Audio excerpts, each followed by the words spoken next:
Hey guys, welcome to another video. Today we have Law 24 from the 48 Days to Power series. If you guys don't know me, I'm your host Juan Montanez, and we got another episode today. If you guys want to check out the book, The 48 Laws of Power by Robert Greene, definitely check it out. Really great book. Law 24, Play the Perfect Courtier. This law is all about mastering the art of power through grace, subtlety, and diplomacy. The perfect courtier thrives by pleasing others, observing rules of decorum, and never outshining their superiors. This kind of reminds me of law number 1, and law number 1 is never outshine the master. But how does this law differ? We're going to talk today about these. You're going to learn about self-improvement, work, and how to use this with friends. Stay tuned. Self-improvement. Number 1, master your emotions. A perfect courtier doesn't overreact or reveal frustration. They train themselves to stay composed, especially in high-pressure moments. Mastering your emotions is called emotional composure. You want to have this because it's powerful in your pocket when you have to use it in very stressful situations. There's a very high intense task. You have to use this when it comes to working in a very timely manner as a mechanic. When you have a good composure, people are more willing to trust you and they're more willing to be influenced by you because you're so calm and humble all the time. It rubs off on others, and that's why you need to master emotional intelligence. Many books on this. Check Google, ask GPT for references. So definitely study that. Number 2, polish your image daily. Carry yourself with elegance and tact. Work on your appearance, tone, and body language, and it sends silent signals of status. When you carry yourself daily, make yourself a sculpture. Really take the time to really observe, I have this facial structure. What glasses work well with me? What haircut works well for somebody with a round face? What outfits work for somebody who's a lot bigger than I am or a lot skinnier than I am? When you master your self-image, it really gives off a character of who you are. Somebody that's humble, somebody that's intelligent, somebody that's handsome, for an example. And this matters a lot about how you carry yourself. So that's why your imagery matters a lot, especially during interviews and when you're giving presentations too. Number 3, become a student of human nature. Study how people move, speak, and think. The better you are understanding others, the more effectively you can influence them without force. There's plenty of books by Robert Greene, The Power of Human Nature or something like that. Really great book. I saw the summary of this on YouTube, and you can study them too. Human nature is really all about paying attention instead of speaking a lot. When you have somebody that's talk active, they don't pay attention to what human nature is, and they get themselves in a lot of trouble. Stay quiet and pay attention to your surroundings and the people around you, coworkers, friends, or even strangers, so you really get to know them at a deeper level so you can develop strong friendships. Even with managers too, developing strong manager friendships to level yourself up and get ahead than most people. Now we're going to go to friends. Make others feel important. Compliment genuinely, listen actively, and make friends seem seen. People remember on how you make them feel. This goes back to a couple laws ago, how I was talking about how people want you to listen to them. They don't want to listen to your story. So when you start becoming an active listener and you start listening to what their needs are and you fill their needs, they're most probably going to come closer to you. So that's why it's important. If you know somebody of a very high status that you listen to them and you accomplish their needs strategically. Or if there's somebody of lower status, pay attention to how their actions make them of that status, etc., etc. Let me give a fair warning of this. As Christians, we shouldn't be valuing somebody because they're higher of another person or somebody that's lower. You shouldn't be treating them differently. But according to this law, you want them to feel different. Just making emphasis on that. But I want to emphasize that the Bible does speak about making everyone feel important no matter what their status is. But according to this law, clarifying is to make people feel important and make people feel heard, especially if they have a really good status in their hands so you can get ahead. Number 2, avoid one-upping. Instead of bragging, highlighting your friend's achievements, being gracious earns more respect than being competitive.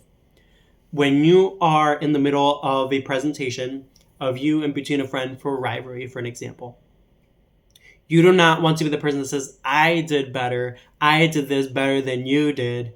I took last time than you did.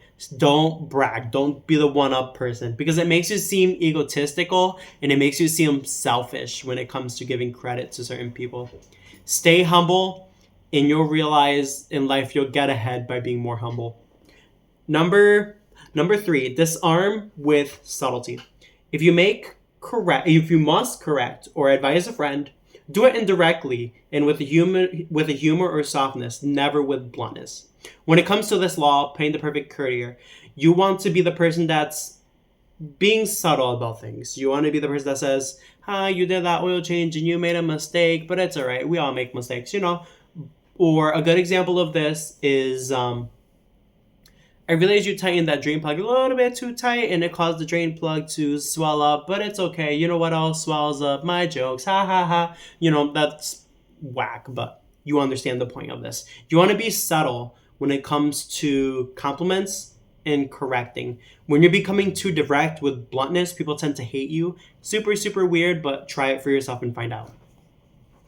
Number 3, work. Let's get straight into work and let's close it out. Read the power structure. Understand the hierarchy at your job and never appear to challenge your boss's authority, even when you know better. Don't try to one up your boss. Always, it goes back to the law number 1, don't outshine the master. It's about, even when you know better, always give your boss the spotlight. Don't become bitter. Don't become angry. Just give him the one up. That's why the hierarchy is there for, so that when you have to make the move up, you can contact your manager. That's why you want to give him the sole respect that he's due. Very weird even when you don't want to, but try it for yourself. Number 2, master the art of flattery. Be strategic, compliment your coworkers and superiors in ways that feels authentic and specific. This is going to be very hard, especially with dealing with bosses who are egotistical. But what I can tell you is when you focus on flattering the people around you, being easygoing, even though if it's faking it, you realize that people are more on your side than on other people's sides because you're being nice. And when you're nice in the work environment, when they're having a tough day, people work with you, not against you.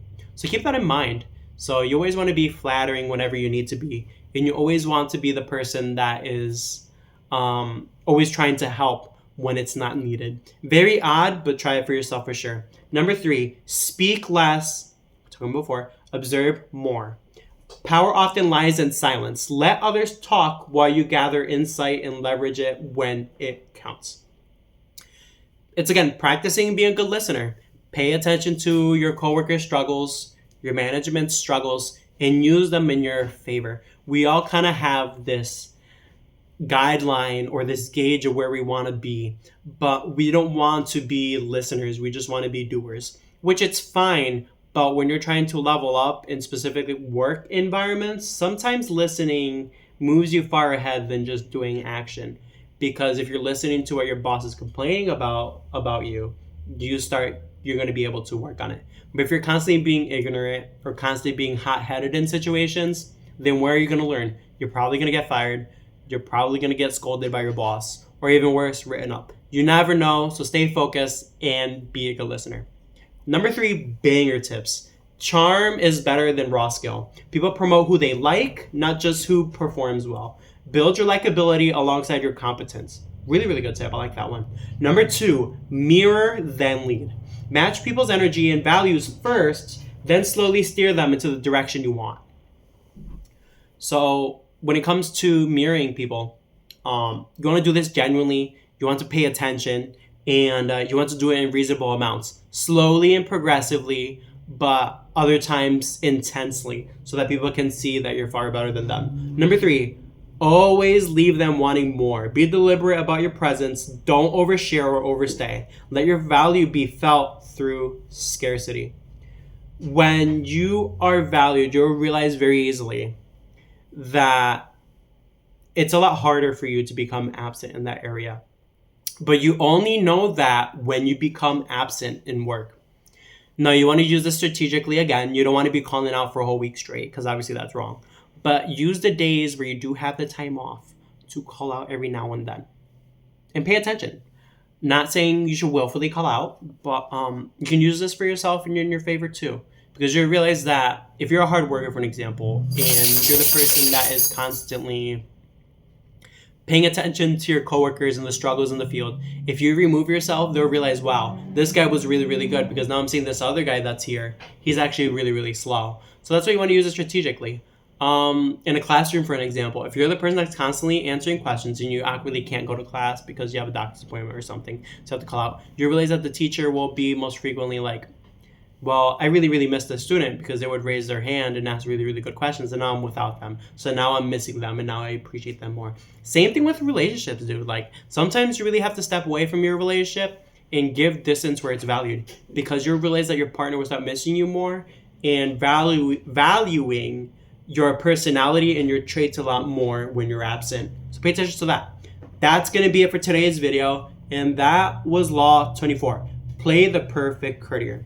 If you guys like this stuff, drop a comment below. I'm excited. Sorry for being far away as far as posting this stuff. I appreciate all of you guys. And you already know, I love you guys and God loves you too. Peace out.